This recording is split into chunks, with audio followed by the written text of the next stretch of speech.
Vou explicar passo a passo o que é que aconteceu nesse experimento que revolucionou, né, toda a física quântica.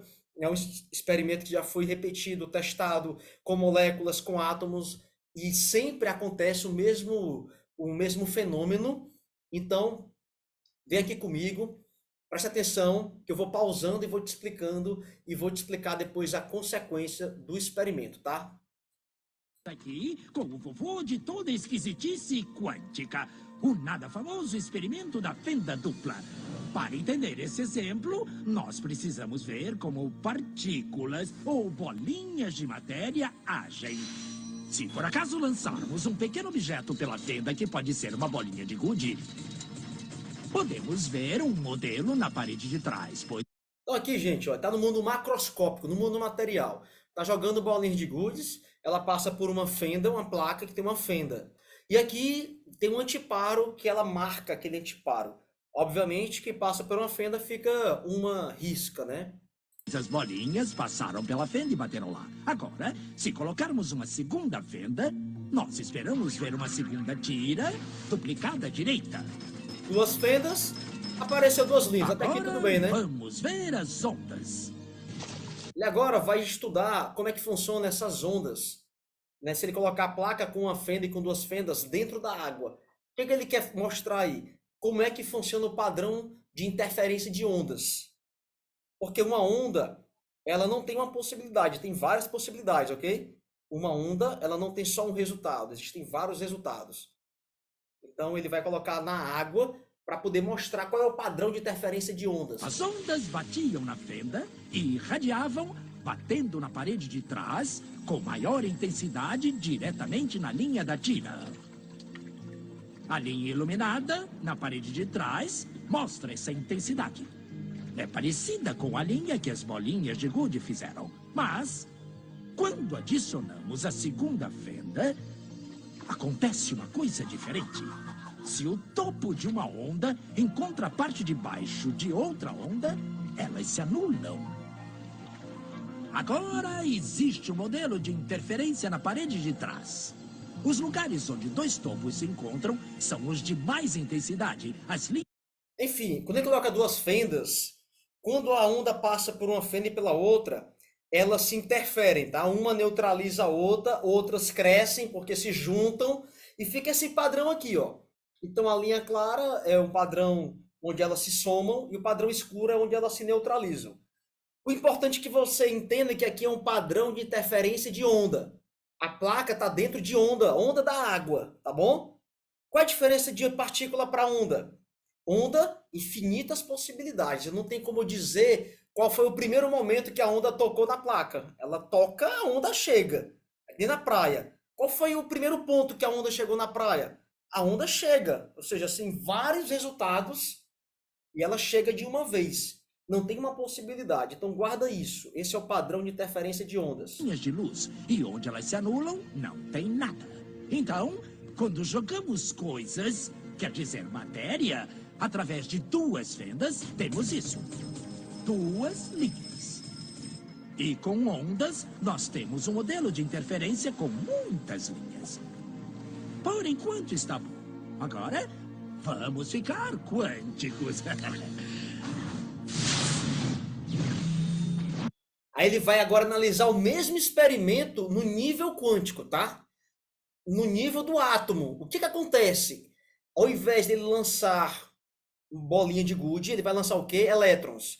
Elétron tem um pequeno pedaço de matéria, uma matéria infinitesimal. Tá? Então ele vai lançar elétrons para ver o que que acontece no mundo quântico. Presta atenção. Um elétron é um pedaço bem pequenininho de matéria, como uma bolinha de gude. Vamos jogar uma corrente por uma fenda. Se comporta igual a bolinha de gude. Uma linha E aí, ó, jogou aí os elétrons e apareceu aqui. Uma fenda, apareceu uma risca, tá? só.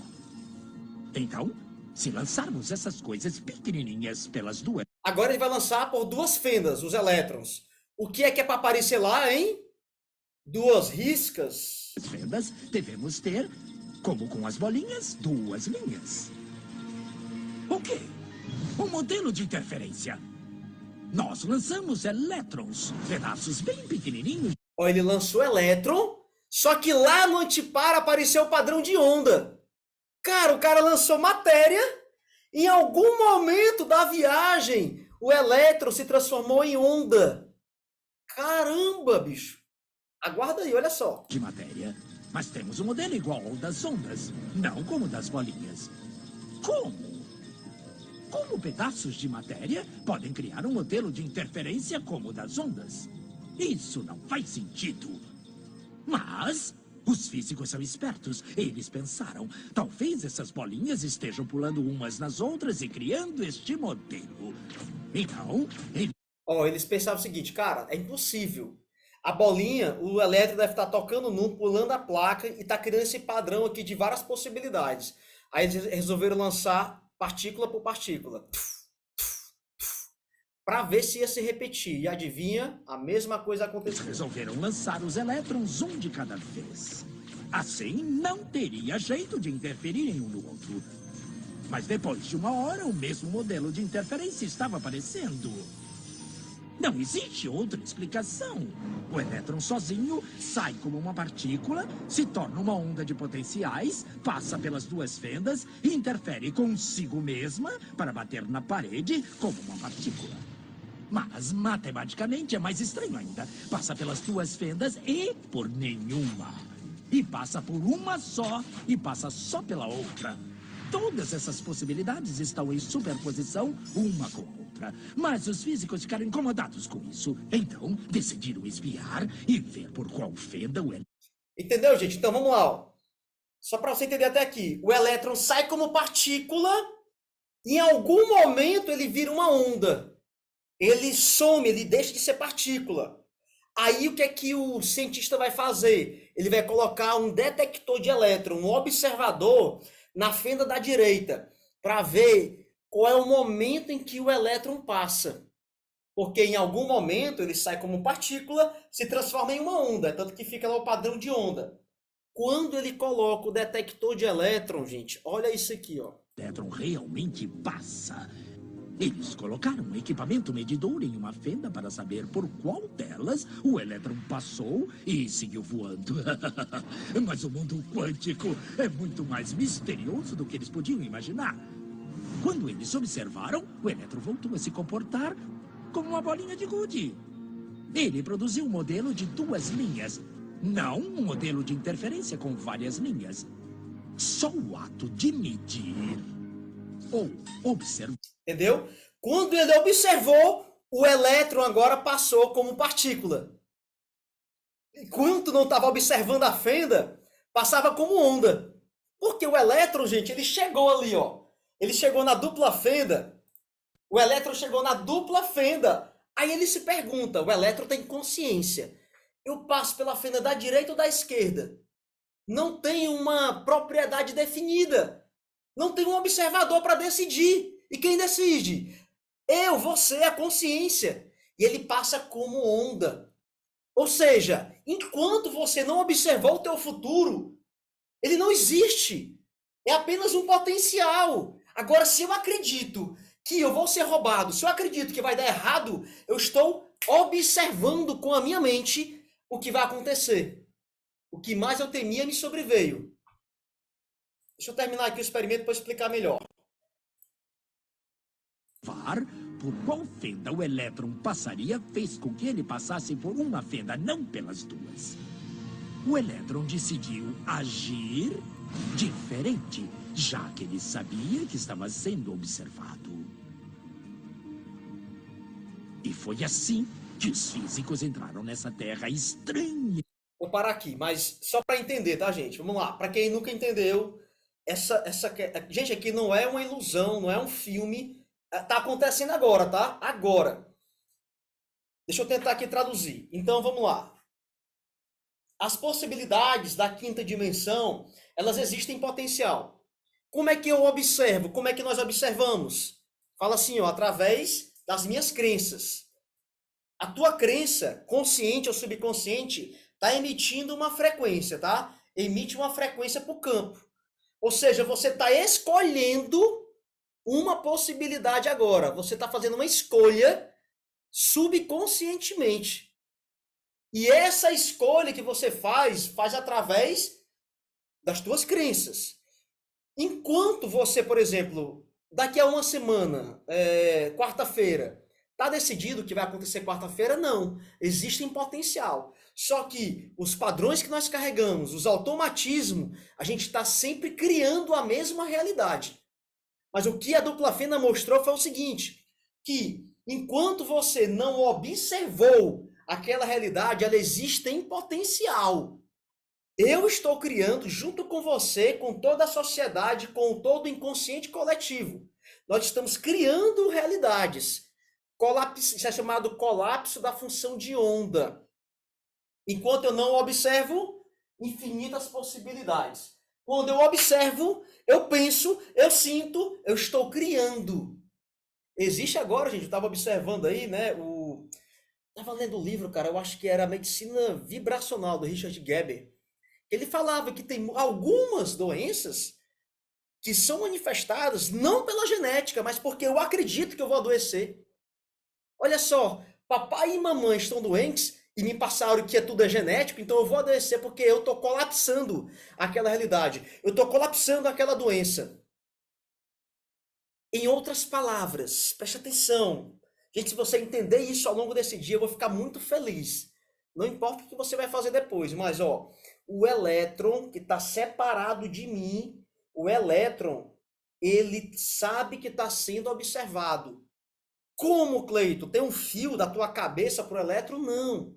O elétron está conectado com você, comigo, com toda a humanidade. Tudo está conectado. Isso é chamado entrelaçamento quântico. Tem outro experimento, gente, que eu já mostrei uma vez aqui. Pegaram um galvanômetro, colocaram numa planta, numa plantinha, e a plantinha estava sendo lida a condutibilidade elétrica dela. O cientista, quando riscou um fósforo para queimar uma folha da planta, quando ele ligou o fósforo distante, a planta já ficou assim, ó, começou a chorar, a gritar. Ou seja, ela sabia que ia ser queimada. A distância, cara, a distância. Ou seja, não importa se você não está vendo essa realidade, mas o que eu quero te dizer é que, mesmo que você não enxergue, aquilo que você imagina, que você sente, que você vivencia aqui agora, como se fosse real, aqui dentro, aquilo tende a acontecer. Tu está colapsando, tu está fazendo uma escolha. É por isso que quando você faz um trabalho de terapia com alguém que corrige várias memórias erradas, automaticamente aquela vida daquela pessoa passa a começar a dar mais certo. Ela deixa de atrair problemas, ela deixa de atrair relacionamentos disfuncionais, ela deixa de atrair doenças. Puxa, gente, é física quântica. Aí você vai para a Bíblia, ela fala sobre fé. O que é fé? É acreditar naquilo que eu não vejo. É ter a convicção daquilo que eu espero. E quando Jesus ele falava, ó, eu tive em comunidades e nada eu pude fazer porque era um povo de pouca fé. Fé é exatamente isso, é quando você conecta esse estado de emaranhamento, de coerência cardíaca. Eu quero e eu sinto. Eu quero e eu acredito. Cara, sem acreditar não vai. Não adianta fazer força. Não é só no querer. Você tem que vibrar. Não adianta fazer esse negócio. Ah, vou fazer aqui um negocinho com o universo. Não é. É uma lei. Lei de manifestação. Lei de cocriação. Aí olha só o que aqui, por exemplo, gente, o Fritjof Capra e o Brian Greene, dois cientistas renomados, eles falam sobre esse fenômeno. Minha decisão consciente sobre a forma como vou observar um elétron irá determinar-lhe as propriedades e posições. O ato de observar se confunde profundamente com a criação da própria realidade que observamos. O elétron não possui propriedades objetivas que independam da minha mente. O elétron não possui propriedades objetivas, não está decidido que independam da minha mente. Isso é chamado o quê? Colapso da função de onda.